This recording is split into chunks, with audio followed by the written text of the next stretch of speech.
So help us give a good Colorado welcome to Senator John Barrasso.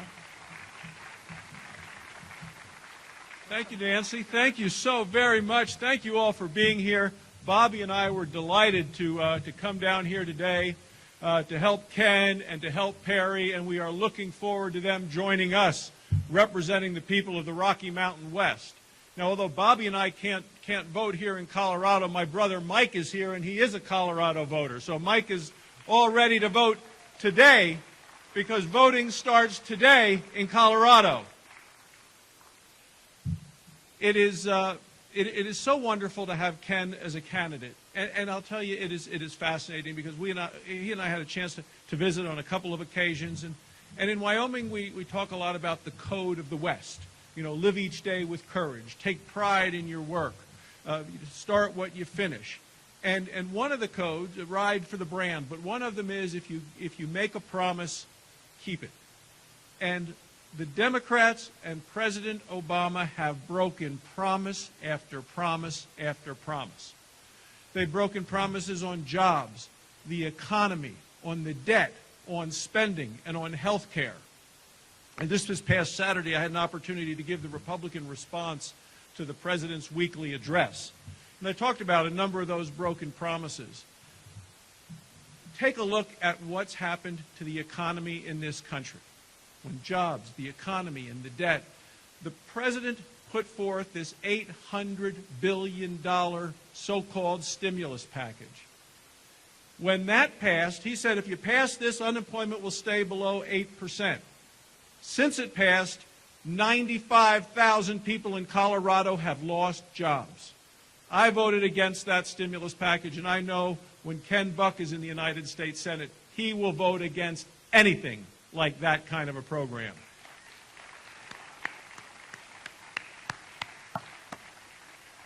So unemployment went to 10%, almost 10%. And what have we done with this $800 billion? They've just thrown it on top of the debt. How much debt do we have right now? $13 trillion. You say, how much is that? I mean, it's an astonishing figure, hard to figure out. But if you take a look at all the debt that this country has accumulated, from the time George Washington became president till the time George W. Bush left the White House, this president in 2 years has doubled that debt. It is irresponsible, it is unsustainable, and so many Americans are very worried that it's irreversible. And now what does the president want to do? He wants to raise taxes. He sent everybody from Congress home rather than making them stay there and get the job done to prevent the Obama tax hikes that are going to come on January 1st. The problem in this country isn't that we're taxed too little. The problem is that we spend too much. And Ken Buck knows that. It's just part of his fiber. The problem is we spend too much, and he is going to go there and cut the spending, the wasteful Washington spending that is crippling this country.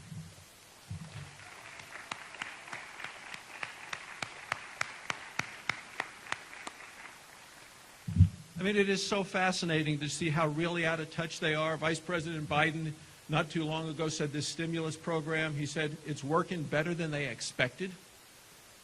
And about 1 out of 4 Americans agree with him. And then the president gave a speech and he said the country is headed in the right direction. And fewer than 1 in 3 Americans believe him. And as Nancy said, I've been an orthopedic surgeon 25 years in Wyoming. Talk about the broken promises of the health care bill. The president said, if you like your plan, you can keep it. Now we know about half of the people that get their insurance through work won't be able to keep it. He said it would drive the cost of care down. Now we know that the cost of care and insurance is going to go up higher and faster than if nothing had been signed into law. And he said he was going to save Medicare, although he's cut $500 billion away from our seniors, not to help seniors and save Medicare, but to start a whole new government program. And for people that are on Medicare Advantage, which works with preventive care and coordinated care, they're going to lose what they have. So those are the things that we're dealing with now.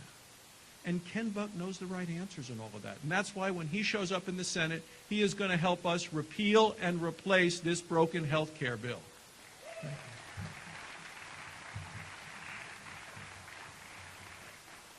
somebody coming in said, well, what's the first step in actually repealing the health care bill? The first step starts today with voting in Colorado when we start to vote today to elect Ken Buck to the United States Senate.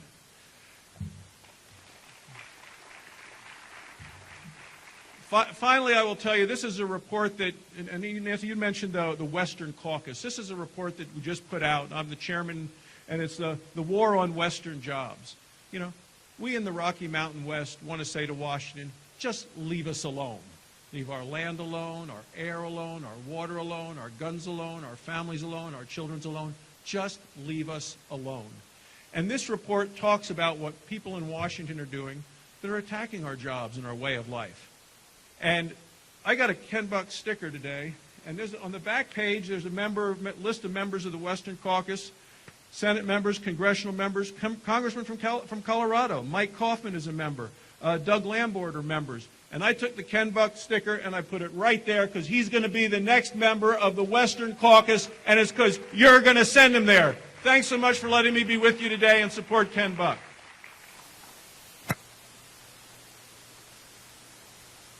What a great opportunity. What a great group. Is Jan Larimer here? Is Jan here? Oh, I thought she might be here. Okay. I want to introduce first my wife, Perry. I really appreciate her being with me on the campaign trail.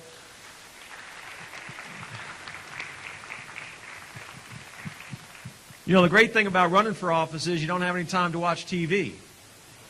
So I have no clue what those commercials say. Unfortunately, my wife does watch TV, and sometimes at 1 o'clock in the morning when I get home, she has to fill me in on what those commercials say. So that's not too pleasant, but I sure appreciate her strong support. I got a great email today on my phone from my son at West Point. Somehow he got his ballot already. I don't know if they sent him out to the military early, but he got his ballot, and he showed me that he had filled in Ken Buck, and he sent me that and said, Papa, I got it done. So I told him that he would regret the fact more than ever if he didn't vote in this election. So I am very happy, and my daughter will be voting very soon too. So right now, folks, I am up 1-0.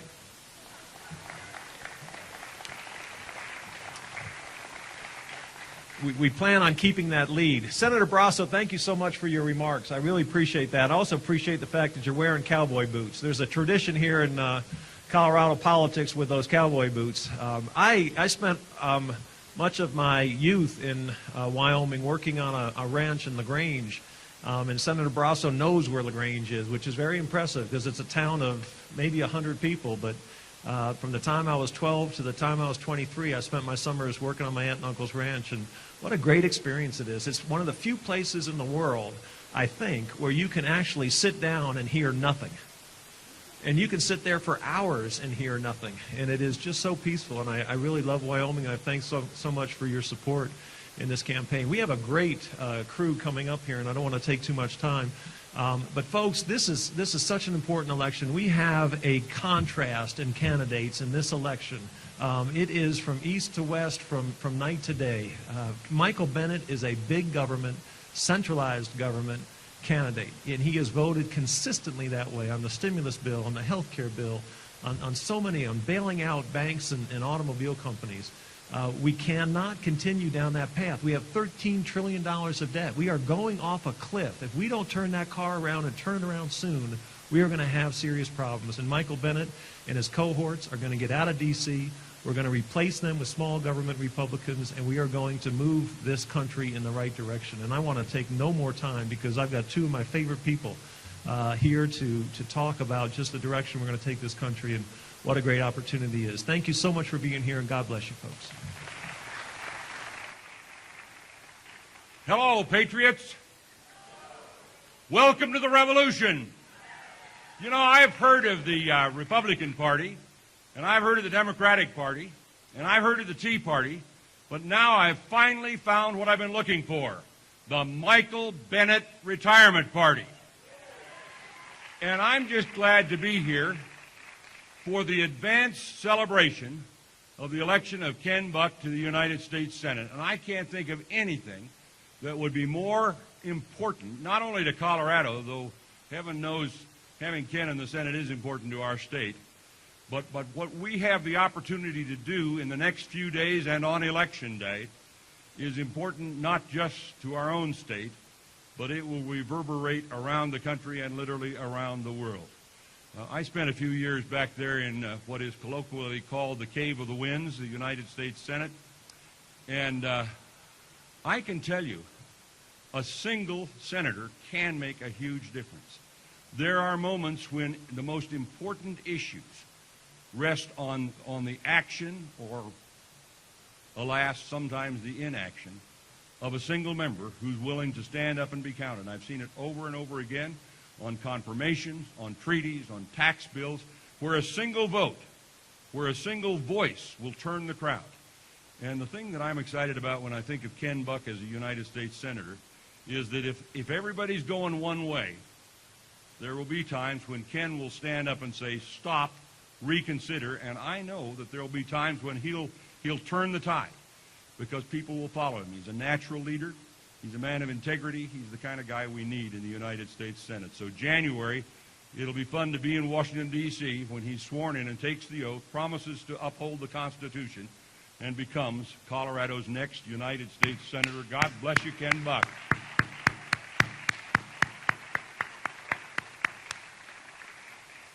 Now, I'll tell you one thing, Ken. When you get back there to Washington, you're going to discover that talking out of both sides of your mouth is a way of life for a lot of the people in the Senate and all over town. Honest to Pete, the reality is among those senators, the truth is very precious, and that is why they use so little of it.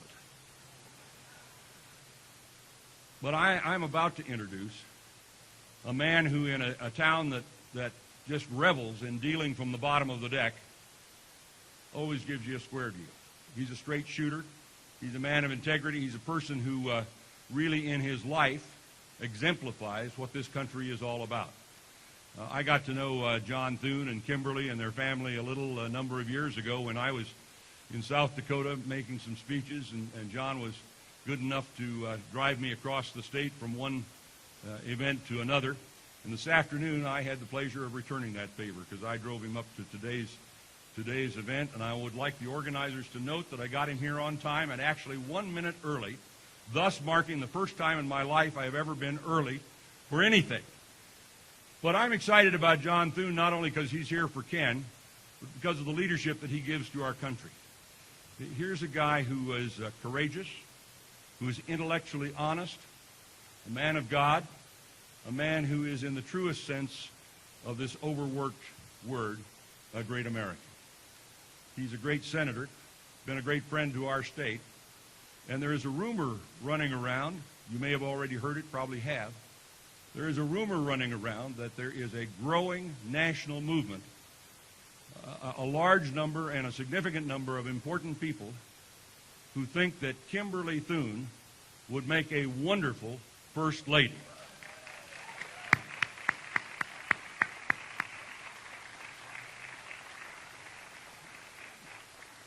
So far, I haven't consulted her about it, but I happen to share in that point of view. Ladies and gentlemen, let's give a rousing